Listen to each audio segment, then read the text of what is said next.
வணக்கம் நேயர்களே. இன்றைய உலகளாவிய மிக முக்கியமான செய்திகளுடன் உங்களை வரவேற்கிறோம். இன்று நாம் வங்கதேசம் மற்றும் சர்வதேச அரசியல் மாற்றங்கள் குறித்து விரிவாக பார்ப்போம்.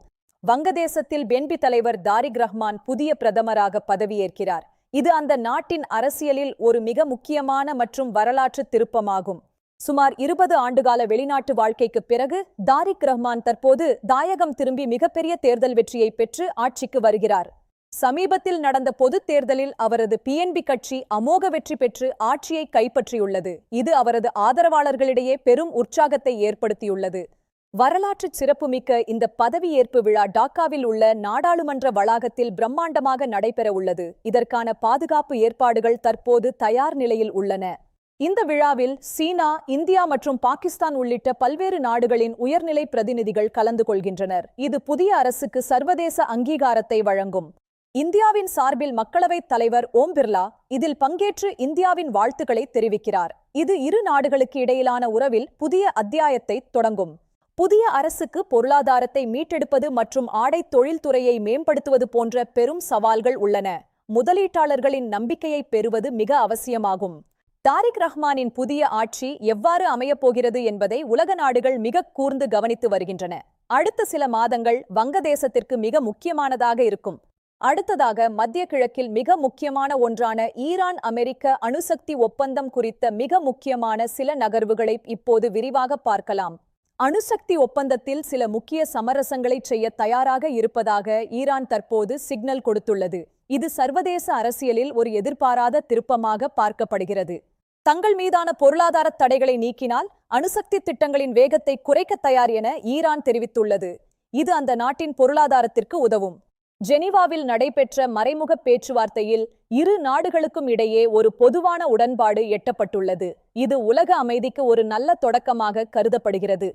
இருப்பினும் ஈரான் தனது ஏவுகணை திட்டம் குறித்த விவாதங்களில் ஈடுபடப் போவதில்லை என்பதில் இன்னும் உறுதியாக உள்ளது. இது அமெரிக்காவிற்கு ஒரு சிக்கலான விஷயமாகவே நீடிக்கிறது. சர்வதேச அணுசக்தி முகமை ஈரானின் யுரேனியம் செறிவூட்டல் அளவை ஆய்வு செய்வதில் சில சவால்களை சந்தித்து வருகிறது. இந்த ஆய்வுகள் ஒப்பந்தத்தின் வெற்றிக்கு மிக முக்கியமானவை.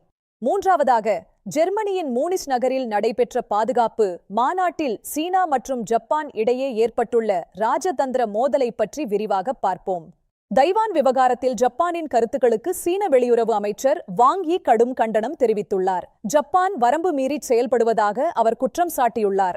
ஜப்பான் தனது ராணுவ வலிமையை பெருக்குவது பிராந்திய அமைதிக்கு அச்சுறுத்தல் என சீனா கூறியுள்ளது. இது ஆசிய பிராந்தியத்தில் பதற்றமான சூழலை உருவாக்கியுள்ளது. சீனாவின் இந்த குற்றச்சாட்டுகளுக்கு ஜப்பான் அரசு உடனடியாக தனது கடுமையான எதிர்ப்பை பதிவு செய்துள்ளது. இது தவறான தகவல் என்று ஜப்பான் தரப்பு விளக்கம் அளித்துள்ளது. தங்கள் பாதுகாப்பை உறுதி செய்யவே ராணுவ கட்டமைப்புகளை மேம்படுத்துவதாக ஜப்பான் விளக்கம் அளித்துள்ளது. இது எந்தவொரு தனிப்பட்ட நாட்டிற்கும் எதிரானது அல்ல என்றும் கூறியுள்ளது.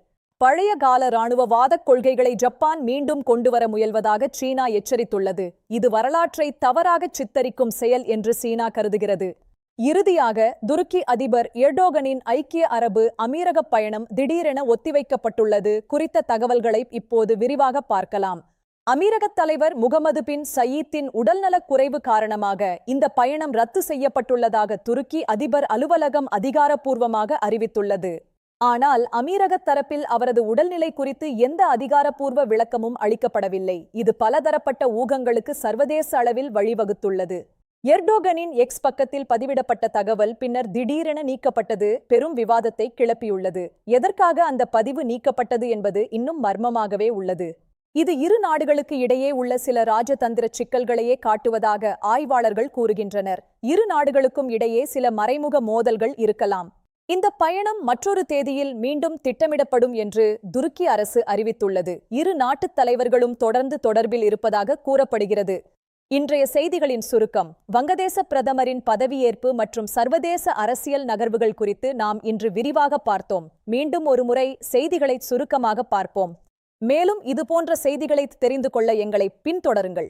உங்கள் கருத்துக்களை கீழே உள்ள கமெண்ட் பகுதியில் எங்களுடன் பகிர்ந்து கொள்ளுங்கள். நன்றி. இன்றைய செய்திகளுடன் இணைந்திருந்தமைக்கு மிக்க நன்றி. மீண்டும் புதிய செய்திகளுடன் சந்திப்போம். நன்றி, வணக்கம். மீண்டும் ஒருமுறை நன்றி கூறி விடைபெறுகிறோம்.